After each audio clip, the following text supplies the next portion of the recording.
Time trialist, but the man everybody expects to do well is Britain's Chris Boardman, who's in the starting gate right now. So Chris Boardman, the fourth rider from the end to start today. The pressure on him. He comes from just across the Irish Sea near Liverpool. So he's the nearest they'll get to a local rider in the Tour de France this year. The pressure is clearly on him.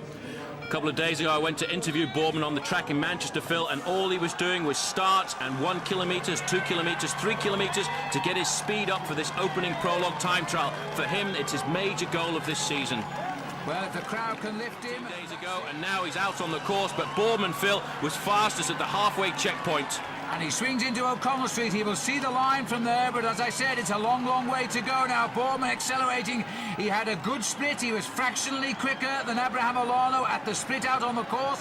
The seconds are indicating he could be on a winning ride here.